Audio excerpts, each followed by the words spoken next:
Welcome back to Laughing in the Dark, the podcast where I hang out in haunted places with comedians. This is another fixture in our Sunday Minisode series where I talk to you about your ghost stories. For this Minisode, I spoke to Jamie from Ann Arbor, Michigan. Jamie told me about a handful of paranormal encounters ranging from the creepy to the sentimental. This is a great example of a collection of all different kinds of ghostly encounters. Here's the call.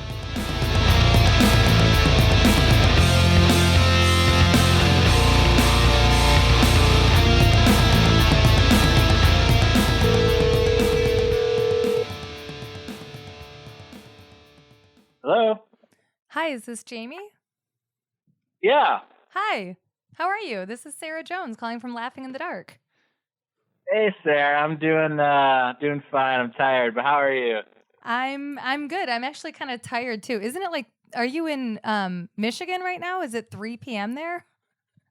Yeah, I'm in Michigan. It is 3 o'clock here right now, and I just, like maybe an hour and a half ago, got back from Kalamazoo, Michigan, which is on the other side of the state. Oh, that's why you're exhausted.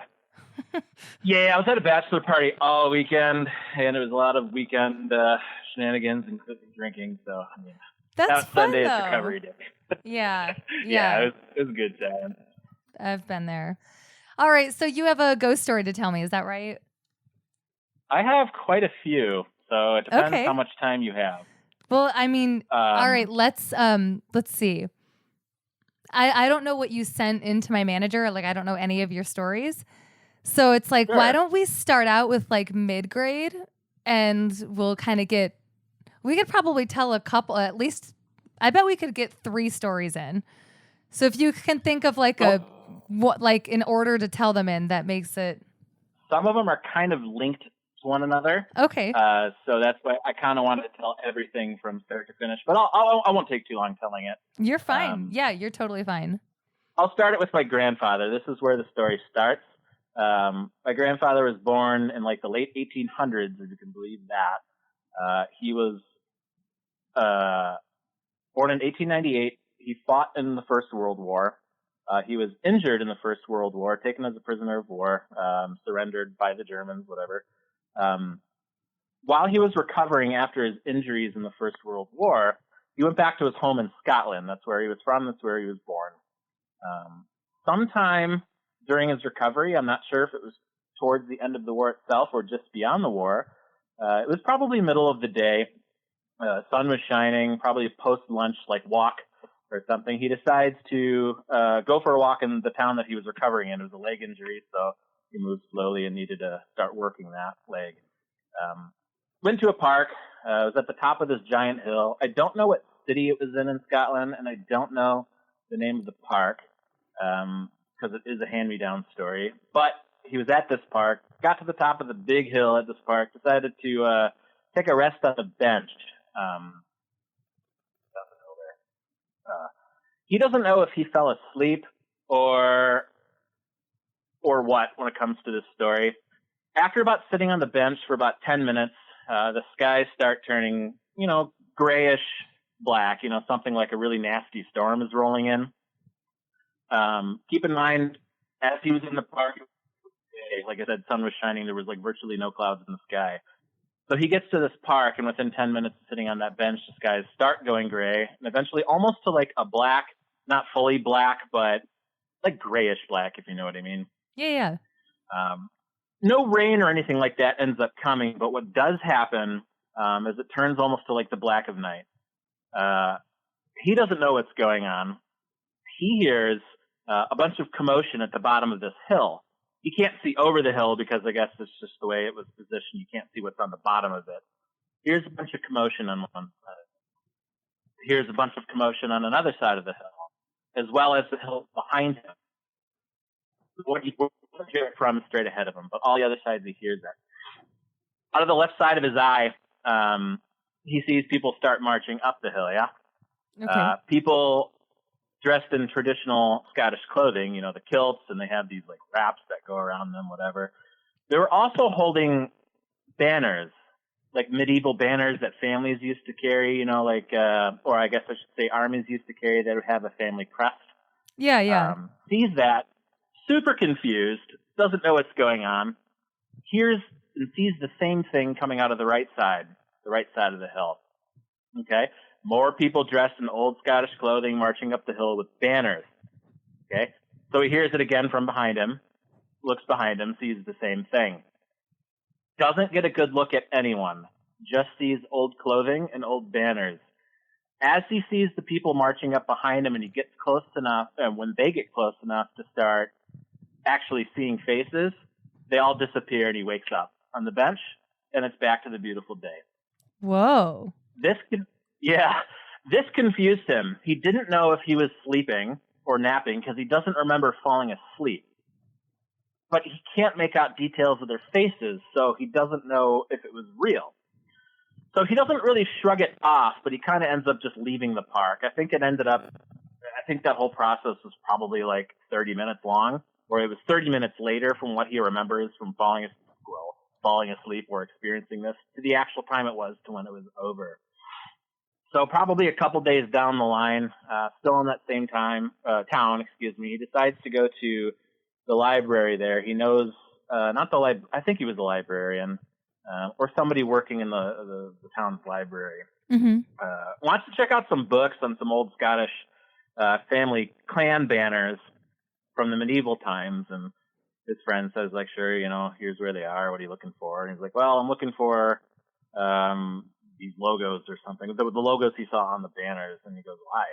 The guy asked him, why are you looking for that? And he told him what happened, what he experienced there at that park, and he just wanted to get to the bottom of it. Yeah. Well, sure enough, when he told this guy his story about what he just experienced a few days ago, the guy's face turned white, and he goes, "Well, the event you're describing to me was a real event. That actually happened." He's like, "What?" He's like, "Yeah, that actually happened 400 years ago on that same hill in that same park. But it was a meeting of some Scottish clans for something back in the medieval times. I don't know what. I didn't catch that detail, but that was something that actually happened 400 years ago that he saw that." Yeah. So I don't know what else he found out about it. I don't know what hill or whatever town that was in. But that story I heard from my father, and his father told him that. That's what he experienced. So I thought that was pretty creepy. Yeah. That kind of lends to the idea of an imprint of a memory placed at a location. Like it was just replaying something that already happened, Yeah. Yeah, when he told me that story, that something shivers down my spine, hearing that, wow. Mm-hmm. Not only did you see something, it was something that was 400 years ago. I didn't know that was a thing. You said it's called imprinting. What was that called? There is a name for it. It's I'm gonna blank on it right now, but it's the idea that basically, there are so many different camps of what people believe about ghosts and the paranormal and all that stuff of the people that do even believe. So there's this one idea that ghosts are really just more like an imprint that's left behind. So it's like a tape recording that's being replayed of something that's already happened, and it's just left an impression on that spot. Oh, okay. All right. Yeah, There's a name for it. I just don't remember. I think I talked about it in season 1 in my Cathedral Park episode. I just don't remember what it was called. I believe that too, because with the next story, I think that's again what happened. Yeah. So I'll get into that. This one's not that long, and this one's not that spooky either. But okay. So anyway, that whole story kind of they're not all spooky. Sometimes they're just I don't know, this happened. It was weird. Yeah, definitely. Well, most of mine are like that. I think that was the spookiest. Well, that's not a lie. That's not the spookiest.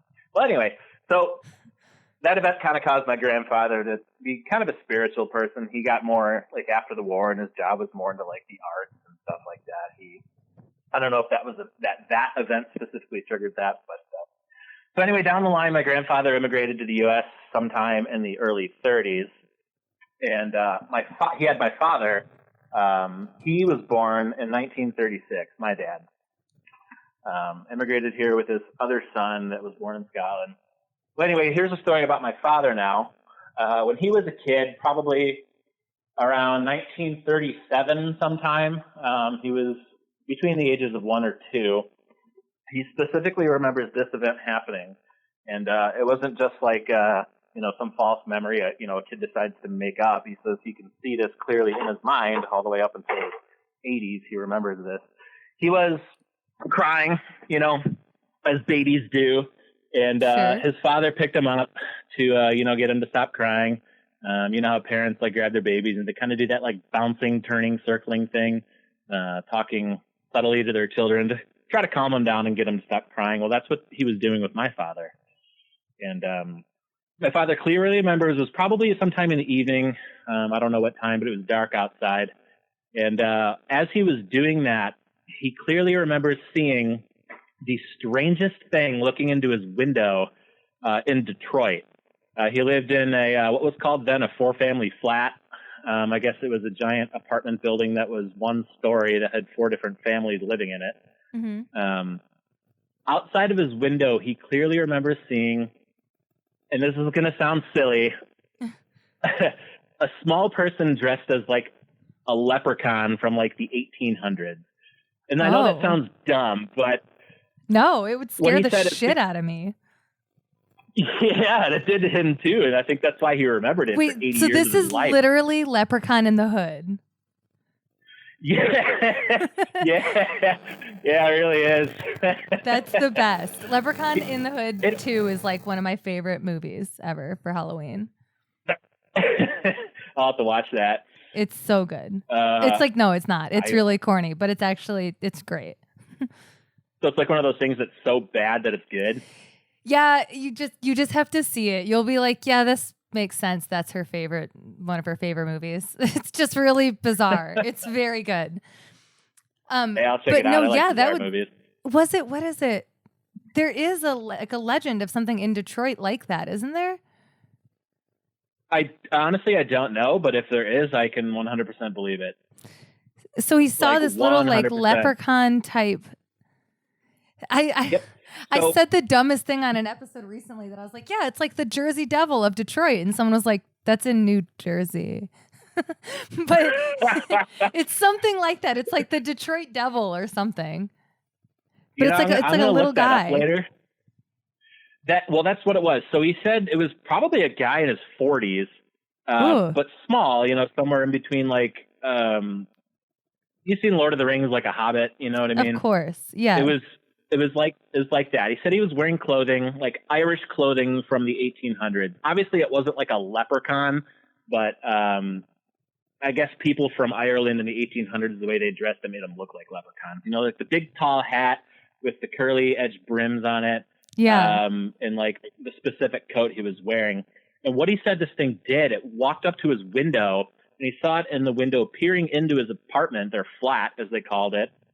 It's like an old-timey lantern just looking into it. Like what he saw of it was probably a couple feet away from the window, coming up to the window with the lantern, looking in, looking at my father, and then disappearing. Like vanishing or like running away? Just vanishing, not running away. It was just gone. I don't know if it was kind of like into like a puff of smoke or something, but said he just vanished. I mean, that's what my dad told me. And he didn't say run away. He just specifically said vanished. Into the dark, like he faded into the black, because it was at nighttime when he saw this. Yeah. And again, he says he could clearly see it every single day of his life for 80 years. He saw that imagery in his head. And like my father, he was in medical school. He was a scientist. He had his PhD. He had an IQ in the upper 130s. Like, he would have absolutely no reason to bullshit to me. He was a public school teacher for 40 years. Yeah. Teaching math and science. So it was not bullshit what he was telling me. Yeah. That's creepy. That's literally Leprechaun in the Hood. That's the best. But also, by the way, I looked up what the Detroit Jersey Devil is, or the Detroit equivalent of that. It's actually called Nain Rouge, which is a French term, and it means red dwarf. And it's also called Demon of the Street. Huh? Creepy. That is creepy. Well, but it doesn't, it looks like a little devil. Like, it doesn't look like a leprechaun. Okay. The Nain Rouge. Okay, all right. But it's a type of hobgoblin. Okay. maybe it can. Well, I don't know anything about it. Maybe it can like morph into something. I don't know. It says its origins in the early French settlement of Detroit are proposed as deriving from Norman French tales of the Lutin, a type of hobgoblin, along with Native American legends of an impish offspring of the stone god. So it is like a small impish like man. Well, but they call him a red imp. What's weird is like okay. I feel like we both grew up in Metro Detroit and neither of us have heard of this. Yeah, no, I have never heard of that before. But I mean, it says each spring the city hosts a community festival and costume parade called the Marche du Nain Rouge. So you might want to go to that. Mm-hmm. I might. I might. I might. I very well might.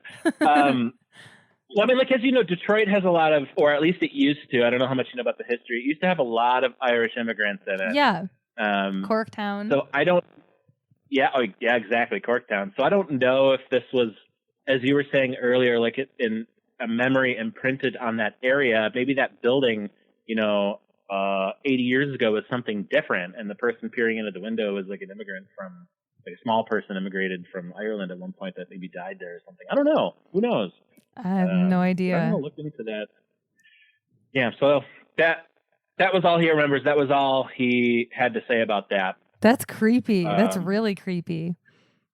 Yeah, it was. I can't imagine being a kid and like seeing something like that, looking into your window. Absolutely. And he raised his lantern. That's what got to me, is like as he was looking into the window and raising his lantern is like just when he disappeared into black, just like faded into black. Mm-hmm. So like right when he knows he's been recognized. Yeah, or something. I don't know. Weird. But so that's all there is for that one. Continuing to move on down the line here. Moving on to the other side of my family. So that was on my dad's side. On my mom's side of the family, my grandparents lived in a city called White Lake, Michigan, which is, I guess, a really far, it's not really a suburb. It's just outside the suburbs of Detroit, northwest, probably, I don't know, maybe 50 minutes to an hour northwest of Detroit. There's a bunch of lakes there. Okay. My grandparents on my mom's side had a lake house out there. It was a house we used to always go to as kids. They had it built. It was probably 3 acres of land right on a lake. So in the 90s, my grandparents probably in the 70s or in their 70s.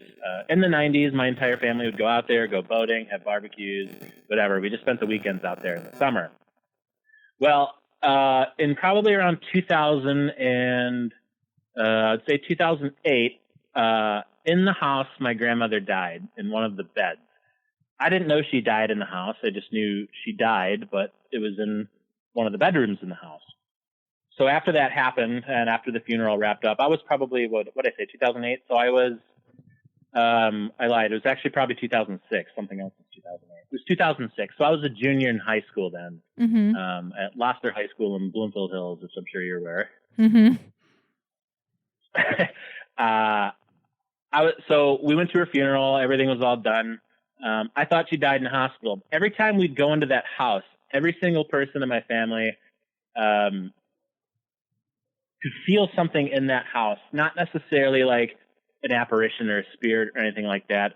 We just felt like the house was heavy, specifically towards the back of the house, which is where the bedrooms were. I don't know if you've ever stood next to like a giant electrical, what am I trying to say? Anything that emits a lot of electrical, like magnetic interference. If you've ever stood next to something like that, it feels really, really heavy. Specifically, people who are sensitive to magnetism can feel that. And that's what that house felt like after that. I didn't really know why, though, because I didn't think she died there. I thought she died at a hospital, so I didn't link the two together. Yeah. Nothing really creepy happened. It was just a feeling I had inside that house, and I didn't know why. So probably in 2010, my grandfather died as well in the house. Again, I didn't know he died in the house. He died in his bedroom, like in that the same master house? bedroom. In the same house, yeah. They didn't really tell us. In 2010, I was over at school in Kalamazoo, Michigan, So they just said, my grandfather died. You got to come back to the funeral. I was like, okay, that's awful. I'm saddened by it. But again, I didn't get the detail that he died in the same house. I guess neither of those people didn't, my grandparents didn't want to die in the hospitals where they were. So they took them home back to their house and they let them die the way they wanted to die, both in their beds, but separate rooms.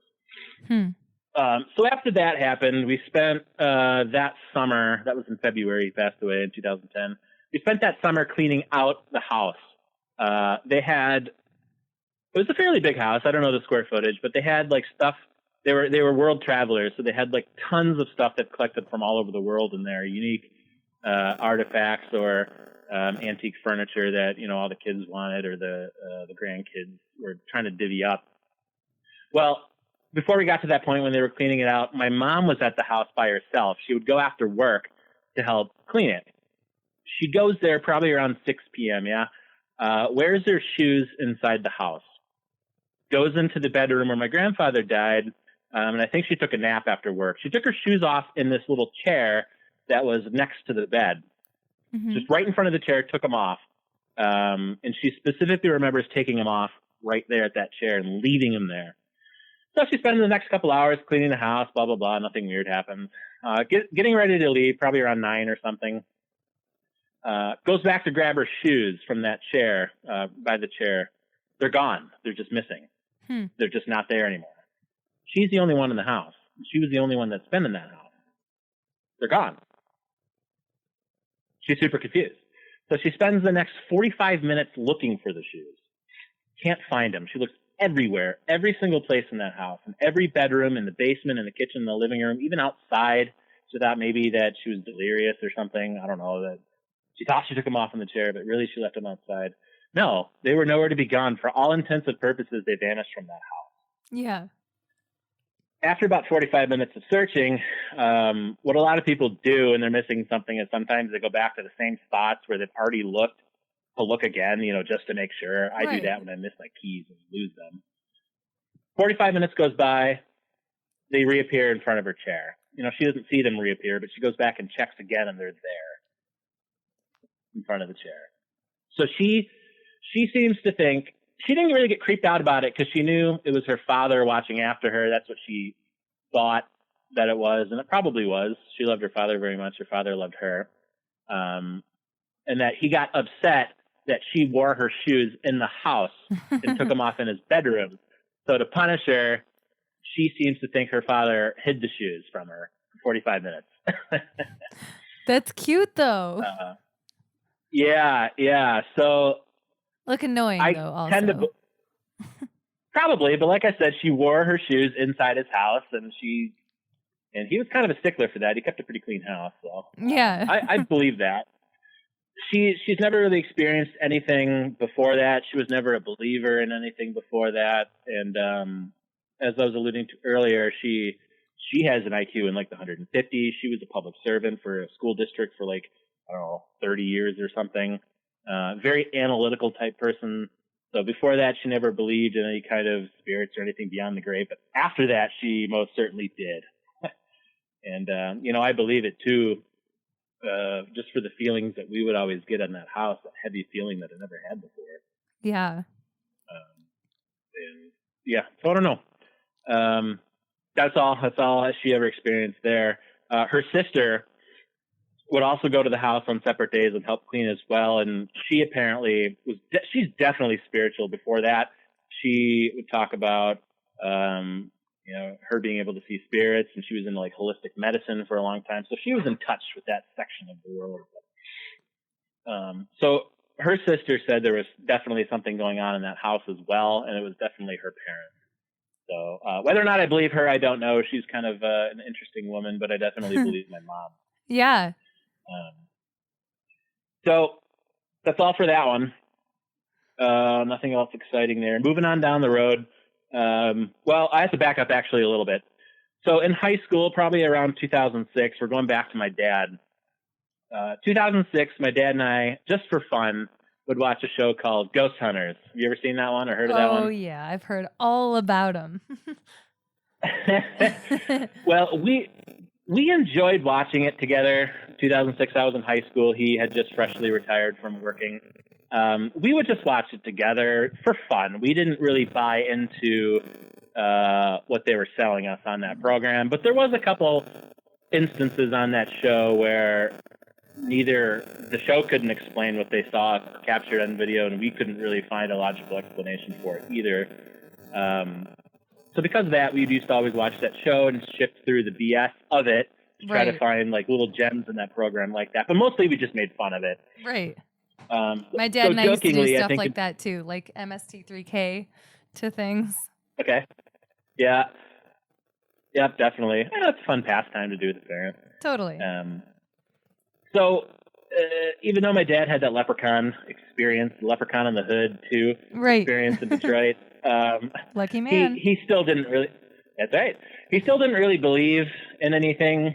I think he just chalked it up to an interesting experience he couldn't explain as a kid. But still, we enjoyed watching those shows, and it was just something father-son would do. And jokingly, we started talking about like life after death and whether or not he believes in it. And he said no, and asked me if I believed in it, and I said I don't know. And we made like a joking pact that saying like when he dies, he has to haunt me, but not in a scary way. He can't scare me. He just has to haunt me to let me know there actually is life after death. Right. And that's like the Houdini. He said, okay. The Houdini move. Yeah. You know about that? Yep, that Houdini. exactly. Yeah. I vaguely know about it. I don't know a lot about it, but basically vaguely I do. I have heard of it. Houdini promised his wife he would do that same thing. When he dies, he's going to try to communicate with her. And she would stand on top of this building trying to communicate with Houdini, and it never worked. It never worked? No, at least not in the methods that they chose, I guess. But yeah. Okay. That I don't know. I always think of Houdini when I think of that. Interesting. Okay. Yeah, so it was like that, I guess. And I'll get more to that later. But yeah, so it's just a pack. Like, let me know. If there's something around, you can go in and like move my coffee cup or something, don't fucking like turn on all my lights and slam all my doors or something like that. And, he just laughed or whatever. So that was around 2006, 2007. So I don't know. That was somewhere between like 2006 and 2009, whenever that show started to get really popular. So we had that packed. Fast forward now to 2016? Yeah, 2016. My dad died. He had a massive heart attack and died in his house, the one where we used to watch the Ghost Hunter shows, taking out the trash of all things, taking out the trash on like a Monday night. Doing what he loved. Taking trash out. Sorry, it was the middle of winter. Horrible. I'm sorry. No, my dad had my dad's humor was just like that, so it was very dry. It's fine. It's totally fine. He would actually be laughing if he did. Yeah, my dad is like that. He was like that too. Well, he would joke around with me when we were kids, because again, my father was older. When I was in high school, my dad was in his 70s.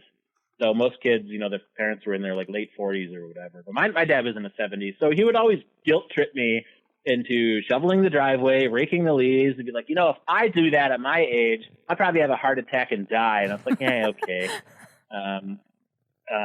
But that bastard was always doing stuff, like even into his late 70s, he was still doing his own roof, like up there, whatever. Anyway, so he would guilt trip me into doing that kind of stuff. So it was funny and interesting, not really funny, but it was more interesting that he did die doing physical labor at his house, taking out his own trash. He's like, I told you. That was on like a Monday. Yeah, exactly. That was like I told you so. Well, here's another quick story that's kind of funny before that. He was doing his own roof. He was 73. We were helping him. My brother and I were taking a lunch break or whatever. He was born in the Depression, so people don't take breaks then. But, we're from Bluefield Hills, so we took a break during lunch. He's up on the roof, loses his balance, falls off the roof right onto his driveway, probably about 15 feet, breaks 4 of his fingers, dislocates his thumb, and takes a huge gash out of his arm. And he used to tell us, like, I told you so, and then we took him into the hospital. And, my brother and I being like, I don't know, 16 or 17, we were like, oh, my God, this is awful. We don't know what to do. And we get in there, and the nurse is like, what happened? What happened? And, like, before my brother and I could tell him, my dad just goes, my son's pushed me off the roof, in, like, a super dry tone. And the nurse was like, what? My dad's like, no, I'm just kidding. But, so he had that kind of funny humor like that. Yeah. So yeah, he died taking out the trash, had a heart attack. He fell down. It was snowing when it happened. So no one actually knew he died at all. I was in Canada flying. I was at work, and it started snowing, and it covered his body, yeah? So he ended up being frozen there in the snow. And I'm under the belief, I don't know if anyone else believes that, but like if you have like a traumatic death, like in a certain scenario, a certain like area, that you're more likely to have your presence still locked into that area. Like if you look at the Civil War with like Gettysburg, it was such an awful battle, but that's why there's still so many ghost sightings there, because the manner in which those people died was so powerful that their spirits still remain. I'm curious if that was the same way at my dad's house. So he died there, and thinking back to him saying, when I die, I'll haunt you. Mm-hmm. It kind of sort of came true later on. This was probably about 9 months later. I was living in a city called Canton, Michigan. I had a studio there. I work at the airport, or I fly out of the airport. So I was close to the airport. Moved from Kalamazoo, Miami there. Yeah, it doesn't matter. I moved from all over the place in Michigan and eventually found myself in Canton. So while I was there, a bunch of events happened to me in like pretty quick succession. Actually, let me back up a little bit. I'm getting out of track here. No, you're fine. After he died, the night he died, because there's so much to it that I forget what order it goes in. The night he died, I took care of I guess the night I found out he died, which was actually 2 days later. Okay, yeah. I went over to his house.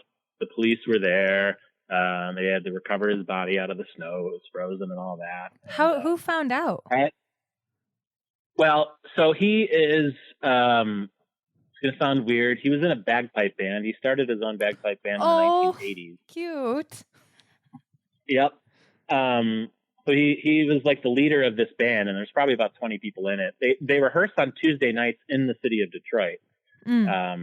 So on Monday night, when he died, Tuesday night rolls around and he doesn't show up for rehearsal. And that's unlike my dad, because he was very on point with everything. He was the leader of the band and he was always there. And if he couldn't be there for some reason, he would definitely make it known. But rehearsal started at like 7:30. No one heard from him. They didn't see him. And they started to get concerned after about an hour and a half. Started calling him. Nobody was answering their phones, or he wasn't answering any of his phones. So they sent somebody over there. One of the guys in the band goes over to the house. All the lights are on. The door is open. His car is there. Guy can't find anybody in the house. Nobody. He doesn't know where my dad is, but he must be there because his car is there and his house is unlocked and his lights are on. So he starts doing I can't like imagine that feeling of, not knowing what you're going to find, but assuming it's going to be a body somewhere. Exactly, yeah. And honestly, I'm glad I wasn't the one to do it. Oh, God, of course not. Thank God. Right. You just don't want to open up a door and find somebody laying on the floor. But Right. That's essentially kind of what happened. He couldn't find him in the house, so he started doing a walk around the perimeter of the house. Couldn't find him there. And as he was getting ready to leave, he was driving out of this driveway, and he notices his coat sticking out of the snow. It was like a bluish, I think it was like a blue, like Columbia coat or something, like a winter coat. Notices it sticking out of the snow, and he goes over there and tries pulling it up, and sure enough, he finds my dad's frozen body there. So calls the police, blah, blah, blah. I get informed. I was doing trivia in Waterford. I go over there. I talk to the police, make sure the house is all settled and all that. Everything's locked. The lights are off, and the heat's still working because it was winter. I go home, obviously devastated, as anybody would be when they find out their parent is dead. Yeah. I think I was up to like 2 a.m, like drinking or something. I didn't get really, really drunk, but found a nice bottle of unopened wine in my dad's fridge, so I decided to take it and drink it. That's mine? Legally? Now it belongs to me.